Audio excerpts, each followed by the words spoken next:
Guys, welcome back to my channel. तो आज है ये लेक्चर नंबर 11 इस चैप्टर का। तो पिछले लेक्चर में मैंने मेंस्ट्रुअल साइकिल की शुरुआत कर दी थी। मेंस्ट्रुअल साइकिल में जो टोटल 3 फेजेस होते हैं, उसमें से जो पहला फेज होता है मेंस्ट्रुएशन, उसके बारे में मैं आपको बता चुकी हूँ। आगे ये 2 लाइन है जो कि मोस्ट इंपॉर्टेंट है, जो पूरा मैंने फ्लो चार्ट बनाया है, इसका मैं आपको समझा देती हूँ। ये इंपॉर्टेंट है, इसलिए मैंने इसको पहले से बना के रखा है। देखिए, सबसे पहले मैंने बोला जो मेंस्ट्रुएशन होता है, जिसे आप ब्लीडिंग भी कह सकते हैं। पहले मैंने आपको बताया था कि it last for 3 to 5 days. वो अलग अलग वुमेन्स में वेरी कर सकता है। मैंने आपको मेनार्के और मेनोपॉज के बारे में बताया था। देखिए, मेंस्ट्रुएशन तभी होता है, यहाँ पर मैंने ओनली टर्म इसीलिए लिखा है, menstruation only occur if the ovum is not fertilise. ठीक है, ये लाइन बहुत ज़्यादा इंपॉर्टेंट है। जब ओवम नहीं फर्टिलाइज होगा, तभी तो जो मैंने कहा था कि एंडोमेट्रियम की लाइनिंग है वो ग्लैंडुलर हो जाती है। ठीक है, क्या होती है, एंडोमेट्रियम की लाइनिंग ग्लैंडुलर हो जाती है। ये किस लिए ग्लैंडुलर होती है, ताकि वो सपोर्ट कर सके। ठीक है, ताकि वो सपोर्ट कर सके, जो न्यूबॉर्न बेबी है उसे सपोर्ट कर सके, होल्ड करके रख सके। ठीक है, अगर प्रेगनेंसी हुई नहीं तो इस लेयर का कोई काम है, तो ये लेयर जो है अपने आप डिसइंटीग्रेट होकर फ्लूइड के रूप में वजाइनल ओपनिंग से बाहर आती है, तो उसी को मेंस्ट्रुएशन कहा जाता है। ठीक है, तो ये कब हो रही है, जब प्रेगनेंसी नहीं हुई। तो ठीक है, प्रेगनेंसी अगर हो गई तो मतलब फर्टिलाइजेशन हो गया, इसलिए हम कह सकते हैं कि lack of menstruation may be an indicator. मैंने मे की टर्म क्यों लिखा है, मस्ट क्यों नहीं लिखा, ये अगर मेंस्ट्रुएशन नहीं हो रही तो पक्का प्रेगनेंसी हुई होगी। ऐसा मैंने इसलिए लिखा क्योंकि इन सम केसेस, आपको कुछ केसेस में ऐसा देखने के लिए मिल सकता है कि ड्यू टू स्ट्रेस, ठीक है, जो फीमेल है उसे बहुत ज़्यादा स्ट्रेस है, ठीक है, उसकी पुअर हेल्थ, अच्छे से उसे खाना पीने के लिए नहीं मिलता है, तो उस केस में भी उसकी मेंस्ट्रुएशन साइकिल जो है वो रेगुलर नहीं चल सकती है। ठीक है, ज़रूरी नहीं है कि अगर उससे प्रेगनेंसी है तभी उसे मेंस्ट्रुअल साइकिल नहीं होगी, मेंस्ट्रुएशन नहीं होगी। ठीक है, अगर उसकी पुअर हेल्थ है, ठीक है, अगर उसको डिप्रेशन है, अगर उसको एंजाइटी है, स्ट्रेस है, ठीक है, तो उस केस में भी ज़रूरी नहीं है कि मेंस्ट्रुएशन हो। ठीक है, तो ये 2 चीज़ें मैंने आपको बता दी। अब इसके डिफरेंट जो फेजेस हैं हम उसकी बात करते हैं। सबसे पहले मैंने आपको फेज बता दिया था कि मेंस्ट्रुएशन फेज में क्या क्या देखने को मिलता है। अब हम इसके सेकेंड फेज के बारे में बात करेंगे। ठीक है, पूरा डायग्राम दे रखा है, उसे हम सिंपल भाषा में आपको बता देते हैं। दूसरा फेज होता है जिसे हम बोलते हैं फॉलिक्यूलर या फिर प्रोलिफरेटिव फेज। देखिए, फॉलिकुलर या प्रोलिफरेटिव फेज में आपको 2 चीज़ों में जानना है कि आपका यूट्रस में क्या क्या चीज़ें हो रही हैं। ठीक है, यूट्रस में कौन कौन से हार्मोन काम करें। देखिए, फॉलिकुलर फेज का मतलब होता है, फॉलिकुलर मतलब फॉलिकल्स, फॉलिकुलर मतलब फॉलिकल्स। और मैंने आपको बताया था टोटल 4 प्रकार के फॉलिकल्स होते हैं, primary follicle, then secondary follicle, tertiary follicle, then उसके बाद होता है मैच्योर फॉलिकल, जिसे ग्राफ्टेड फॉलिकल भी कहा जाता है। क्या होता है, मैच्योर फॉलिकल, जिसे ग्राफियन फॉलिकल भी कहा जाता है। मैंने आपको बताया था, इनके स्ट्रक्चर्स बना के दिखाते हैं। ठीक है, मैंने आपको इनके स्ट्रक्चर्स बना के दिखा देते हैं। मैं आपको इसको फिर से बना के दिखा देती हूँ। देखिए, मैंने आपको कुछ गिफ्ट आपकी तरह बताया था कि इसकी जो है एक लाइनिंग होगी, सिर्फ एक लाइनिंग होगी, जो है सेल्स की होगा प्राइमरी फॉलिकल। सेकेंडरी फॉलिकल में ये आपका प्राइमरी साइट होगा, इसमें और ज़्यादा लेयर ऑफ ग्लैंड सेल्स पाई जाएंगे। ठीक है, मैं एक रफली डायग्राम, और ज़्यादा लेयर ऑफ ग्लैंड सेल्स पाए जाएंगे और एक बाहर लेयर पाई जाएगी थीका की। ठीक है, टर्शियरी फॉलिकल में एक एंट्रम पाया जाएगा, फ्लूइड फिल्ड कैविटी। ये हो गया मान लीजिए आपका सेकेंडरी साइड, और साइड में वो ग्रैनुलर सेल्स अभी भी हैं। साथ ही साथ 2 लेयर और एक्स्ट्रा आ गई, एक थीका इंटरना और एक थीका एक्सटर्ना। इस प्रकार का कुछ लेयर। ग्राफियन फॉलिकल में सिर्फ क्या चेंज आता है कि यहाँ पर एक एक्स्ट्रा जोना पेल्यूसिडा की लेयर आ जाती है, और साथ ही साथ ये फुली डेवलप्ड एंट्रम हो जाता है। ठीक है, मैं आपको बता देती हूँ, ये है single layer of granulosa cells, single layer of granulosa cells. ठीक है, यहाँ पर क्या है, multiple layer of granulosa cells. ये लेयर क्या है, ठीक है, इसके अंदर क्या है, प्राइमरी साइट। इस तरीके से आप डायग्राम बना के दे सकते हैं। मैंने सिर्फ आपको रफ डायग्राम बना के दिखा दिया। मैं आपको पहले इसके डायग्राम को बहुत अच्छे से समझा चुकी हूँ।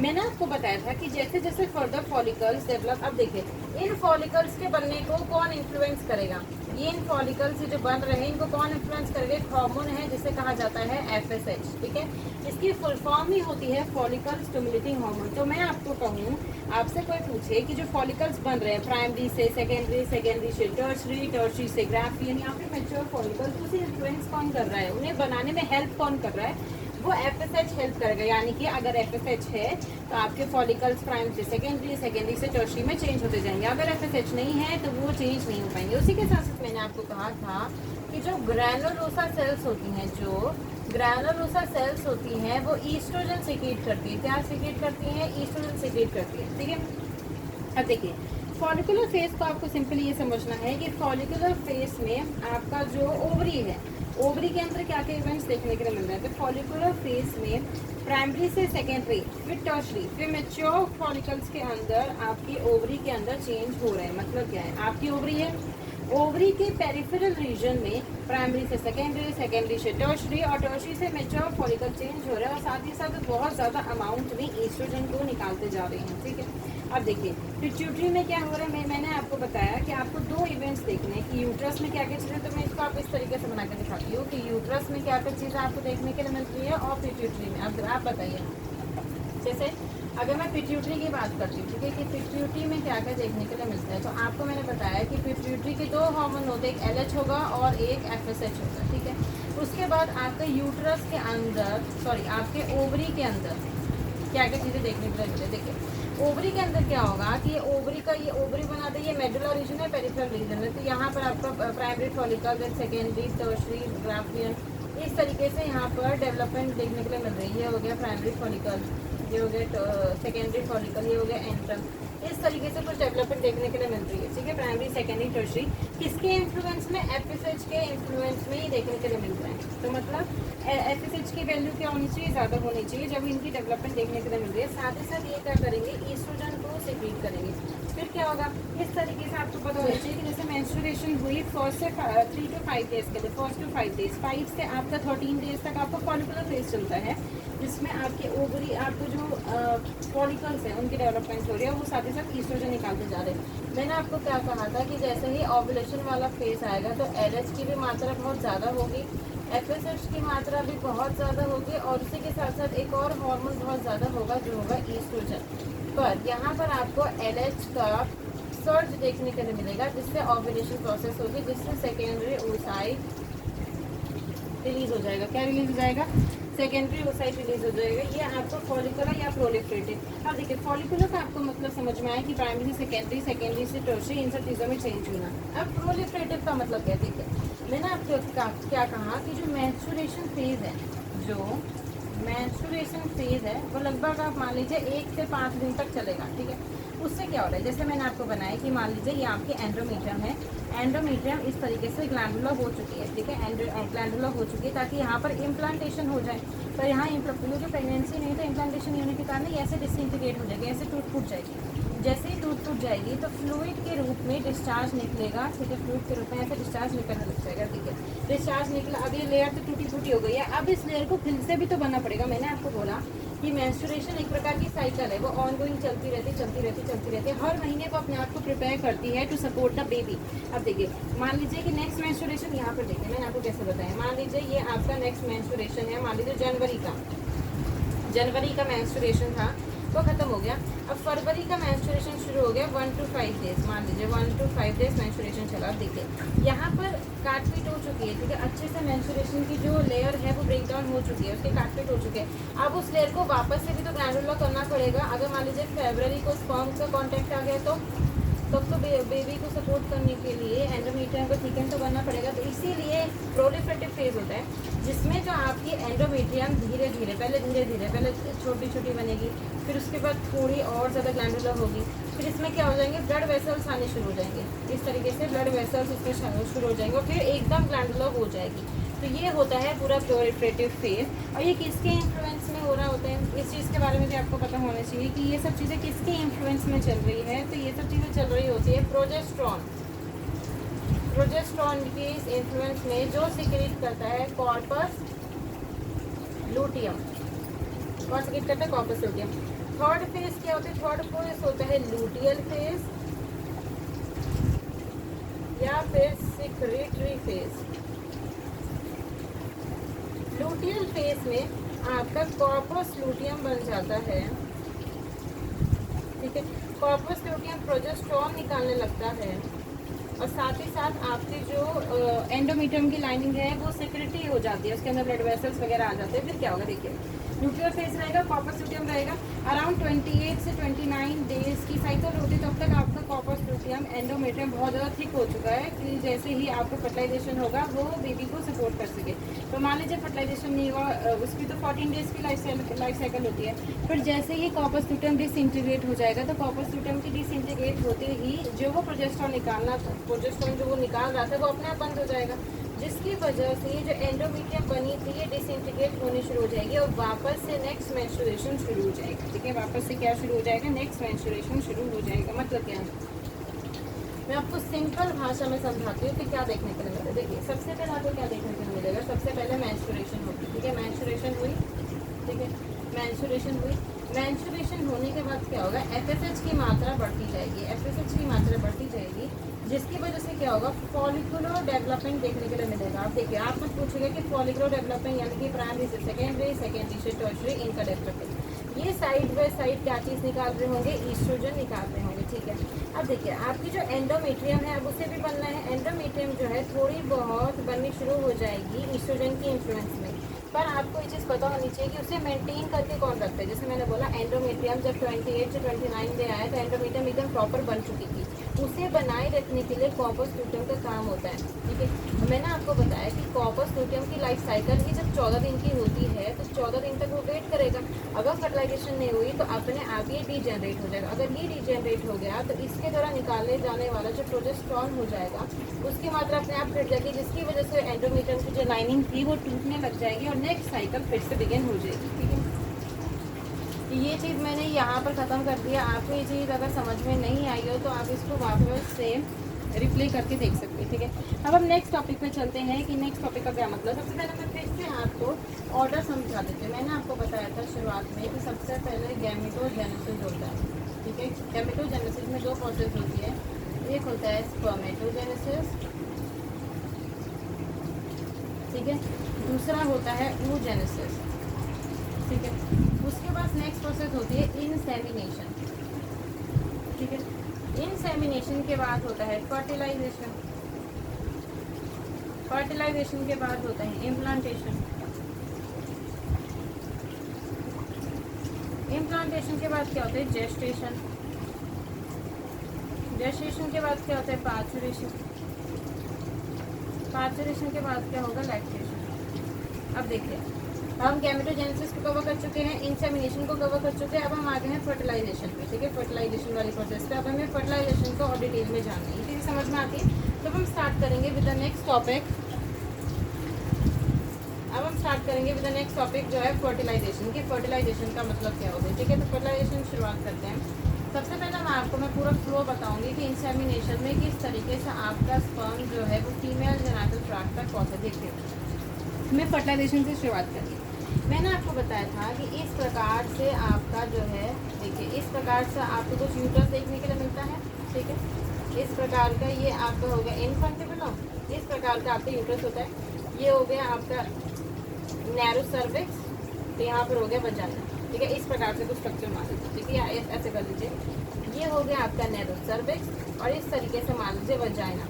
ठीक है, मैं लेबल कर देती हूँ, ये क्या हो गया वजाइना, ये हो गया सर्विकल कैनॉल, सर्विकल कैनॉल। मैंने आपको बताया था कि सर्विकल कैनॉल और वजाइना मिलके क्या बनाते हैं, बर्थ कैनॉल बनाते हैं। सर्विक्स हो गया, ये हो गया आपका यूट्रस, ये हो गया फंडस रीजन यूट्रस का। ठीक है, ये पूरी की पूरी क्या हो गया फेलोपियन ट्यूब है, मैंने शॉर्ट में लिख दिया। और यहाँ पर आपकी पाई जाती हैं दो ओवरीज, कुछ इस प्रकार का स्ट्रक्चर हो गया। ठीक है, अब देखिए मैं आपको पूरा ऑर्डर बताती हूँ कि इंसेमिनेशन में किस तरीके से स्पर्म पहुँचा। ठीक है, देखिए पीनस के थ्रू, ठीक है, पीनस के थ्रू मैंने आपको बताया था कि penile is a male external genitalia, जिसके इंसेमिनेशन के थ्रू, इंसेमिनेशन के थ्रू जो स्पर्म्स होंगे वो फीमेल जेनिटल ट्रैक्ट में जाएंगे वजाइना में। देखिए यहाँ पर स्पर्म आके डिपॉजिट हो गए। ठीक है, ये आ गया स्पर्म।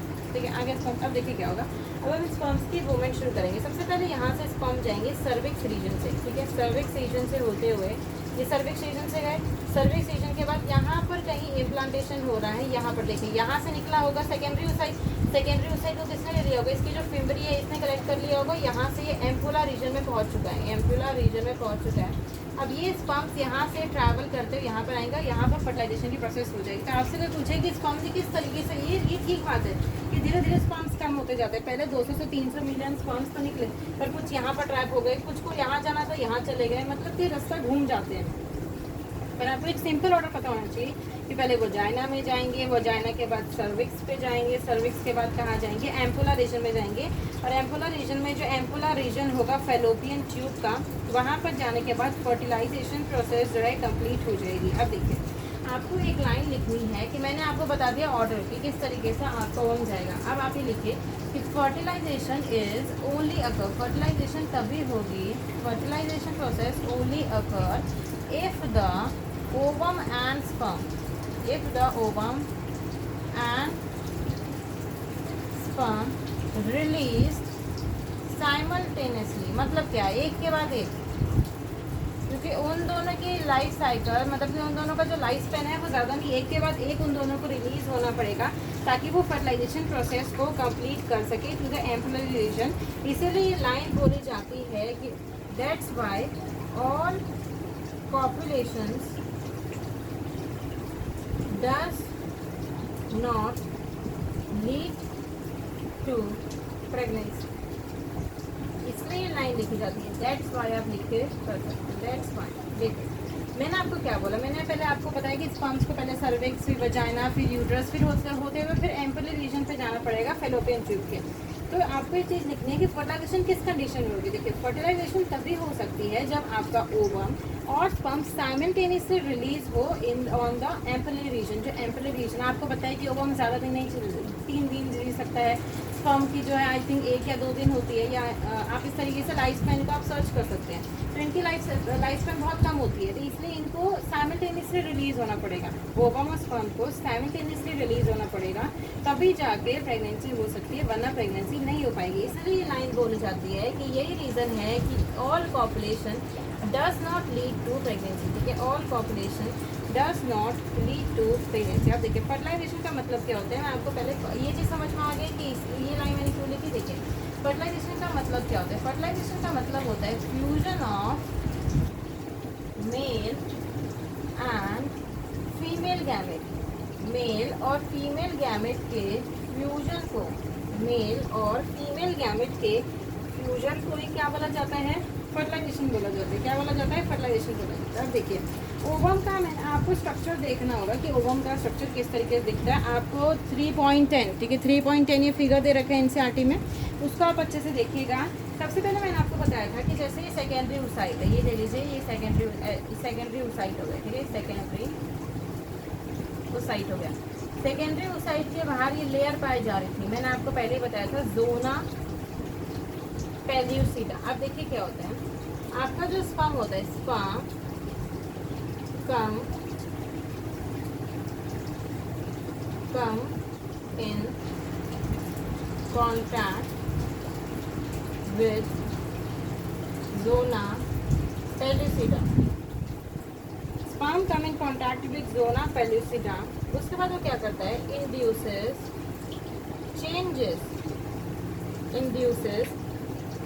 क्या करता है, induces changes in the membrane that blocks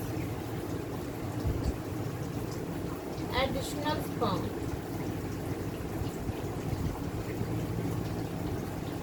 to prevent polyspermy। जैसे क्वेश्चन देखिए मतलब क्या है, देखिए इसका मतलब क्या है, पहले मैंने बोला कि फर्टिलाइजेशन का मतलब क्या होता है, fusion of male and female gamete. फिर क्या होगा, देखिए आपको पता है कि एम्पुलरी रीजन में ओवम जो है इंतजार कर रहा है, ओवम की मैंने लेयर भी बता दी कि ये लेयर पाई जा रही है, मेन तो जोना पेल्यूसिडा है, ठीक है। अब देखिए क्या होगा, ये मैंने मान लीजिए ओवम, आप यहाँ पर ध्यान दीजिए कि ये मान लीजिए जोना पेल्यूसिडा लेयर बनाई। अब देखिए ऐसे जरूरी नहीं एक ही स्पर्म है, एक स्पर्म के साथ साथ बहुत सारे 40 से 50 लाइक बहुत सारे स्पर्म जो है यहाँ पर आते हैं, पर जो सबसे पहले टच कर जाता है जोना पेल्यूसिडा लेयर को, वो ही आगे जाके सेकेंडरी ओसाइट को फर्टिलाइज कर पाता है। अब देखिए ये कैसे इंश्योर होगा, जरूरी थोड़ी ना है, मान लीजिए कि वो फर्स्ट भी आ गया तो उसके बाद और भी तो टच कर सकते हैं, जरूरी थोड़ी ना है।